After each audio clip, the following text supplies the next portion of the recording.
So let's create a review about the machine learning pipeline with PyTorch part 2, which is the models. So in this lesson, we move beyond data handling and focus on the core stages of the machine learning pipeline, which is the model building, training, and evaluation using PyTorch. The goal was to understand not just how to write the code, but why part is designed the way it is. From sequential to end that module. We learned that while end that sequential is useful for simple models, real-world PyTorch models are usually built subclassing and that module. Key structure of PyTorch model, which is init. This is where we define the layers of the model, like linear, curve, 2D, etc. Think of this collecting the tools we will use. Forward. This method defines how data flows through the layers. This is where the actual order of computation happens. This separation gives us more control and flexibility than sequential, which is why this pattern appears everywhere in PyTorch code.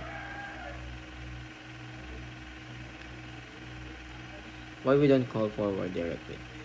A very important concept was clarified. We do not call model.forward x. Instead, we call model x. When we call model x, PyTorch runs the forward method internally, tracks all computations for backpropagation, performs internal checks needed for training later.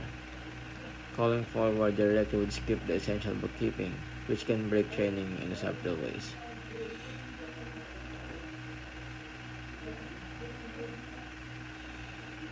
The role of super.init.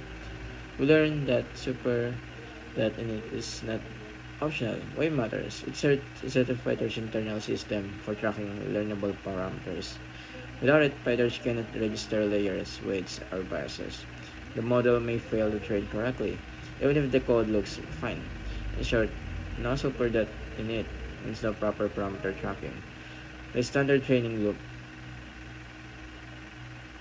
We review the core PyTorch training loop, which allows a strict and important order.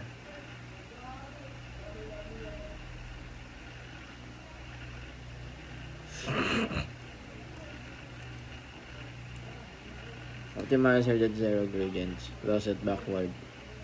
Optimizer that step. Why this exact order is critical. Swapping steps may cause the model to update using old gradients. Calling zero grad at the wrong time can erase useful calculations.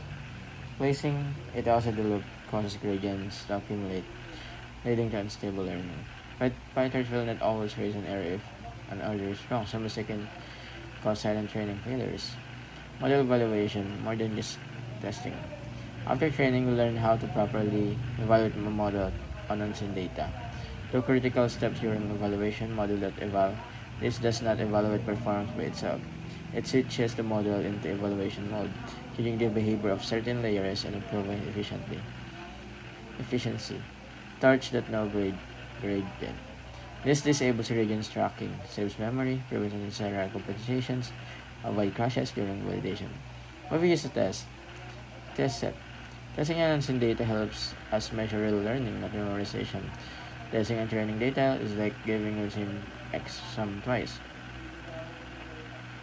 A good model should generate the new unseen examples. Since the lesson focuses on image classification, we use accuracy as the evaluation metric. Correct predictions divided by total predictions. Example 9,000 correct out of 10,000 accuracy. Switching back to training mode, a small but important reminder: if we continue training after evaluation, we must call model train. This ensures players behave correctly again during training. So, final takeaways is that module is the standard way to build PyTorch models.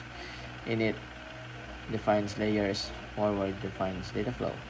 Always call model X, never model.forward. Super.init essential for parameter tracking. Training loop order is critical and must not change. Evaluation requires model.eval and torch.noGradient. Testing must be done on unseen data to measure true performance. So, this lesson tied together model construction, training, mechanics, and evaluation best practices, setting the foundation for the next topic, actions and optimizers.